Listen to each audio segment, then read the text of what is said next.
Hello' student, আজি আমি শিকিবলৈ গৈ আছোঁ যেতিয়া কোনো দ্বিঘাত সমীকৰণ এক্স স্কুৱেৰৰ লগত সহগ থাকে তেতিয়া সেই দ্বিঘাত সমীকৰণটোক আমি কেনেদৰে মূল উলিয়াই সমাধান কৰিম।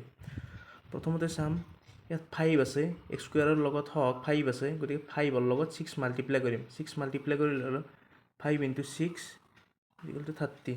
গতিকে আমি 30 সংখ্যাটোক এনেকুৱা সংখ্যাৰে দুটা পূৰণ কৰিব লাগিব যে সংখ্যা দুটা পূৰণ কৰিলে 30 হয় আৰু যোগ কৰিলে 13 হয়। গতিকে আমি চেক কৰিম 5x স্কুৱেৰ, এইটো এনেদৰে লিখিছোঁ।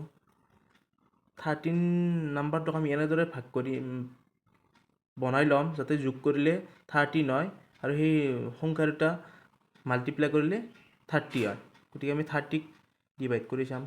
30ক প্ৰথমে 2 দি ডিভাইড কৰিলে 15 হ'ব, নেক্সট 3 দি ডিভাইড কৰিলে 5 হ'ব। গতিকে এই দুটাক আমি মাল্টিপ্লাই কৰিলে পাম 6 আৰু এইটো 5। গতিকে 6 × 5 13, কিন্তু 6 × 5 30 হ'ল, কিন্তু এইটো প্লাছ কৰিলে 11 হ'ব। গতিকে এইটো আমাৰ সমাধান নহয়।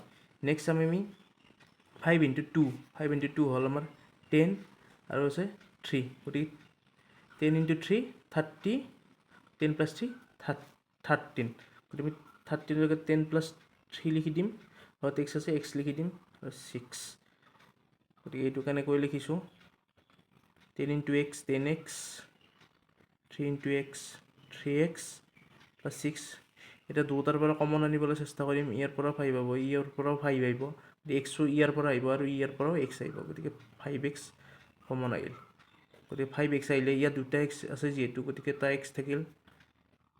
ইয়াত যিহেতু 10 আছিল, 5 × 10, 5 × 2, 5 × 2 to x, গতিকে x গুচি গ'ল, 5 গুচি গ'ল, 2 থাকিল।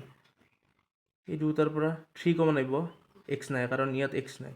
গতিকে 3 কমন আনিলে প্ৰথমত থাকিব x, 3 × 2 6, গতিকে 3টো আহিলে, গতিকে থাকিল 2। গতিকে এনেকুৱা হ'ল। গতিকে এই দুটা ছেম হ'ল। এই দুটাক আমি এটা কৰি লিখিব পাৰিম, x + 2, আৰু এইটোক এটা কৰি লিখিব পাৰিম 5x + 3। গতিকে এইটো আমাৰ চলিউশ্যন। গতিকে এই সমীকৰণটোৰ আমাৰ চলিউশ্যন হ'ল x + 2 5x + 3।